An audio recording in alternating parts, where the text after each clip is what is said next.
Walk into a brick-and-mortar store and buy a physical product. You complete the transaction without signing a single data consent form. But if a consumer buys that exact same item online, that purchase instantly triggers extensive behavioral tracking, data sharing with third-party brokers, and the creation of a persistent advertising profile. This data visualization compares the time required to read digital privacy policies against standard human working hours. Reading the average policy for the websites a typical user visits in a single year requires 250 hours. The math makes genuine comprehension impossible. This system is not designed to inform. It is built to manufacture consent through exhaustion and obfuscation. By burying the terms in an insurmountable wall of text, the architecture intentionally wears the user down, effectively converting them from a customer into a product without valid assent. In a legal context, this coercive structure aligns with the concept of economic duress. Establishing economic duress requires proving three specific elements: an improper threat or pressure, the absence of a reasonable alternative, and non-voluntary consent resulting directly from that pressure. Technology companies argue their services are optional.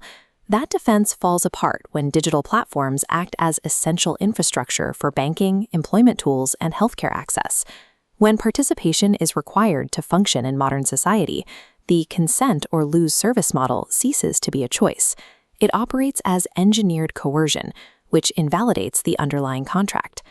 The U.S. data broker industry generates over $200 billion annually. The scale of collection is vast and largely hidden from the public, with broker entities collecting over 2,000 specific data points per consumer. This diagram shows a hierarchical three-tier data classification system. By breaking data down into distinct categories, we can analyze the legal legitimacy of what these brokers are actually selling. Starting at the base, Tier 1 consists of public record data, like court filings and property records. Because this information is universally available, it holds low commercial value, and its distribution is legitimately protected under the First Amendment. Tier 2 and Tier 3 represent behavioral data, like browsing history and location patterns, along with coerced consumer data, like financial transaction history. Subjects never explicitly consent to the collection of this highly lucrative information, and it forms the core of the industry's $200 billion revenue. To protect these assets, the industry uses a legal exploit called the bundling strategy. Brokers intentionally bundle unprotected Tier 2 and Tier 3 behavioral profiles with protected Tier 1 public records. This allows them to cloak the entire combined dossier as protected commercial speech. This defensive shield relies on the Supreme Court ruling in Sorrell v. IMS Health. That 2011 decision effectively treated the sale of prescriber-identifiable data as protected corporate speech. The data broker industry's entire legal survival depends on courts viewing these massive behavioral dossiers as a single monolithic block of free speech. If the courts recognize them as aggregated weapons of unauthorized surveillance, the shield collapses. This table maps the statutory elements of federal stalking laws, specifically Title 18, United States Code Section 2261A, directly against standard data broker operations. This allows us to reframe civil privacy violations as potential criminal liability. By continuously tracking and aggregating over 2,000 specific data points on a person, brokers clearly execute a systematic course of conduct that is directed at a specific individual. The legal bridge here relies on the willful blindness doctrine, established in the case Remsburg v. Hecator. DocuSearch. This ruling determined that data brokers hold liability when they know their information products enable foreseeable physical harm to the subjects. The lethal consequences of this architecture are documented. In 2020, an individual purchased the home address of federal judge Esther Salas from a data broker for just a few dollars. He then traveled to her home and murdered her son. When individual, seemingly harmless data points are aggregated into a comprehensive encyclopedic dossier, the result ceases to be protected speech. It becomes a lethal vulnerability. Dismantling this threat requires an aggressive, asymmetric legal strategy that attacks the commercial foundation of the brokers themselves. If data brokers can continuously monetize personal information without meaningful consent, the citizen should be able to legally bill the broker for the use of that data. This is the mirror argument. Attempting to enforce a data debt hits an immediate structural barrier. The financial system relies on the Metro 2 reporting format. Metro 2 is the standard data format used by the consumer credit industry to report information. It is a closed, corporate-only network that entirely excludes individuals from reporting unpaid debts or noncompliance. The operational workaround is entity conversion. By forming a limited liability company, or LLC, an individual transforms into a business entity. An LLC is a corporate structure that protects its owners from personal responsibility for its liabilities. But more importantly, it acts as an essential gateway to bypass the Metro 2 block and enter the commercial credit system. With commercial standing established, the Citizens LLC gains the legal right to act as a licensing agent. The entity can issue binding fee schedules for data usage and legally report corporate trade payables to commercial credit bureaus. The LLC operates as a Trojan horse. It forces the legal system to process a citizen's privacy rights, using the exact same ruthless, automated enforcement mechanisms normally reserved for corporate contract disputes. The operational execution begins with a formal declaration. The citizen's newly formed LLC sends a certified notice to the data broker, explicitly declaring non-consent for the use of all Tier 2 behavioral and Tier 3 coerced data. This table details the structured notice and fee schedule that accompanies the declaration. It establishes the LLC as the exclusive licensing agent for the individual's data and applies escalating monthly rates for specific categories, like browsing history, location data, and complete aggregate dossiers. The notice includes a critical legal mechanism, a 30-day cure period. This gives the data broker a strict, documented window to delete the user's data and avoid licensing fees. Data brokers rely on automated ingestion systems and frequently ignore individual notices sent by mail. When the 30-day cure period expires without a deletion, the trap closes, and the interaction triggers a highly advantageous legal state for the citizen. By ignoring the notice, the broker's continued use of the data becomes willful conversion. Willful conversion is the intentional and wrongful exercise of dominion or control over another's personal property.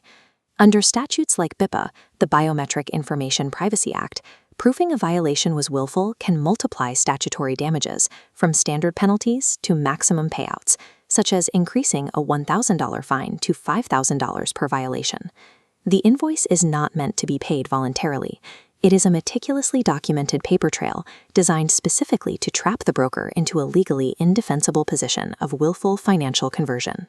Armed with the expired notice, the next step in the enforcement stack is filing a targeted action in small claims court against the broker. This filing cites specific violations of privacy frameworks like the CCPA, the California Consumer Privacy Act, or the FCRA, the Fair Credit Reporting Act. Multi-billion-dollar data brokers almost universally fail to send legal representation to local small claims courts. When the defendant fails to appear, the court automatically issues a default judgment in favor of the plaintiff.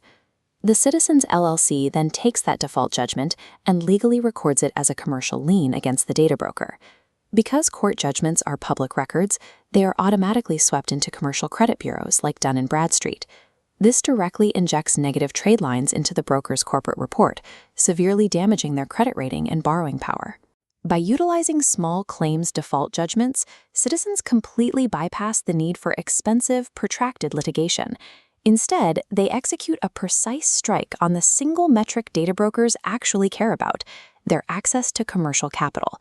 While one small claims filing is a minor nuisance, 10,000 simultaneous actions trigger an existential liquidity crisis. This is the scale multiplier argument. The nuclear option in this strategy is mass arbitration. By exploiting the mandatory arbitration clauses that corporations themselves drafted into their terms of service, coordinated consumer actions force the company to pay thousands of individual filing fees at once. This exact tactic recently generated millions in immediate, unavoidable fee liabilities for massive platforms like Amazon. This strategy is active right now in the 2026 legal landscape. Enforcement agents like Data Privacy Corp have organized thousands of individuals, filing over 100 simultaneous lawsuits against brokers in New Jersey.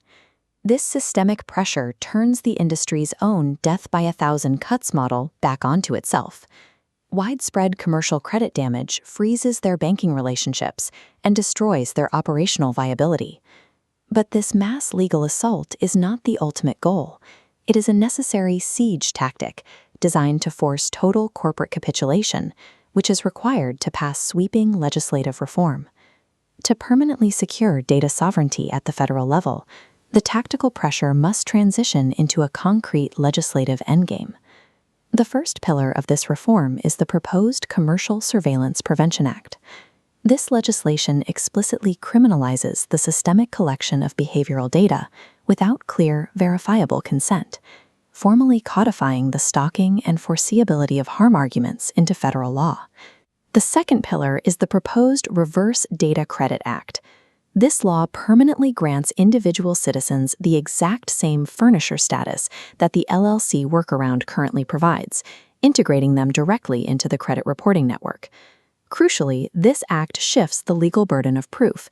It legally requires corporations to proactively prove they have a lawful basis for retaining user data, rather than forcing citizens to prove a negative to get their data deleted. To back this legislation with enforcement power, the Act creates a dedicated data ombudsman operating within the Federal Trade Commission, or FTC, tasked specifically with adjudicating citizen data debt claims.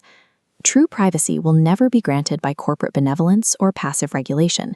It must be seized by weaponizing the very commercial architecture the data brokers rely on, making unauthorized surveillance financially toxic.